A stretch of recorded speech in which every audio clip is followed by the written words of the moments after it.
नमस्कार, मैं उमेश गौतम, समग्र प्रदेश समाचार से। आज बात करते हैं किसानों की और सरकार की मंशा की। ये समझ में नहीं आ रहा कि सरकार की मंशा है या प्रशासनिक तंत्र की कमी।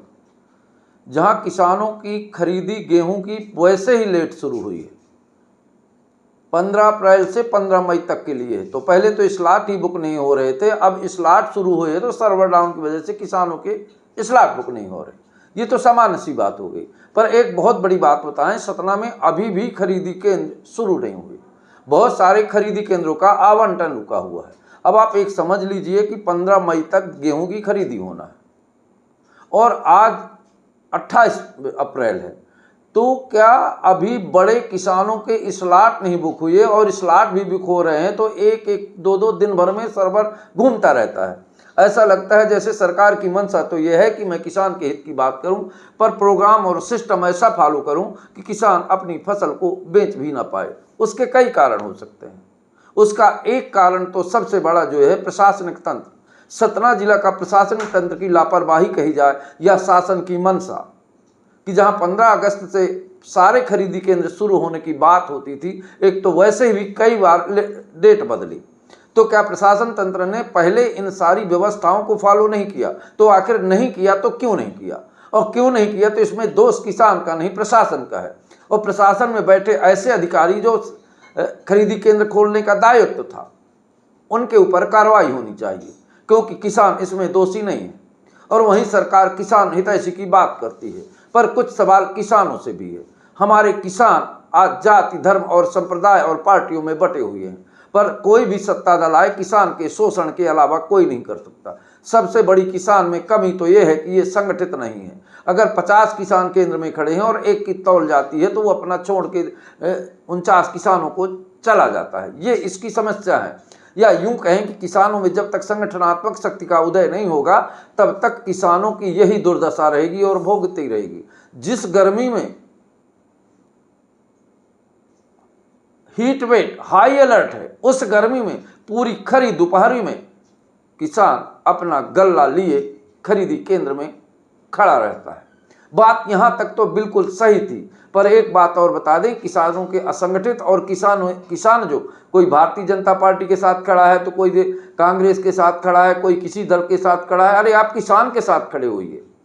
आप जब तक इस तरह सांप्रदायिक और राजनीतिक धर्म में बटे रहेंगे आपका यही शोषण होता रहेगा। आपको किसान बनना चाहिए और किसान का दायित्व है सबसे पहले अपने हित की बात करें। और एक बात और बता दें, जिस देश में किसानों ने अन्न जब नहीं उगाया था तो एक एक दाना बाहर से सड़ा दाना मंगाना पड़ा था। पर ये भ्रष्ट सरकारों का दायित्व इतना बुरा हो गया है कि किसानों ने जब देश के लिए अपने बच्चे बॉर्डर में जवान बना के दिए और पूरे देश को अन्न से भर दिया, उन किसानों की दुर्दशा वर्तमान में बैठी सत्ता की सरकार उनके खून को नोच नोच खाने के लिए तैयार है। ये बात आप अगर किसी खरीदी केंद्र में जाएं तो निश्चित तौर पे पता चलेगा। और प्रशासनिक अधिकारी ऐसे हैं जैसे ऐसा चश्मा लगाते हैं जिसमें कुछ दिखाई नहीं देता। ऐसे कोई केंद्र नहीं है जहां किसानों के बैठने और पानी पीने तक की व्यवस्था हो, पर प्रशासन नहीं देखता, क्योंकि प्रशासन व्यवस्था तंत्र के साथ पूरा उपयोग कर चुका है। अब दूसरी बात करते हैं साइलो की। अभी एक सतना में नया साइलो, रेगुलर साइलो खोला गया है, जिसमें प्रशासन ने 50 किलोमीटर तक के एरिया को आवंटित कर दिया। अब एक बात सोच लीजिए, इस कड़ी धूप में और किसान 50 किलोमीटर मतलब यहां से रीवा इतनी दूर से ट्राली में लादकर रेगुलर साइलो बैग लाएगा। वहां बड़ी गाड़ियों में नहीं ले सकता, क्योंकि उस साइलो बैग की क्षमता ही नहीं है ट्रक में लेने की।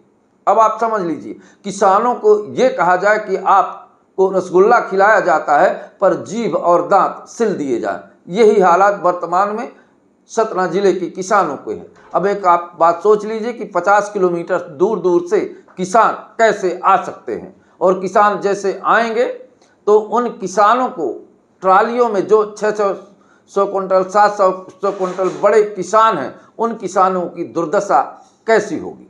अब आपको सोचने वाली बात है। और सोचना यह भी चाहिए प्रशासन को कि किसान हितैषी की बात करती हुई सरकार किसानों के साथ किस तरह से दुर्व्यवहार कर रही है।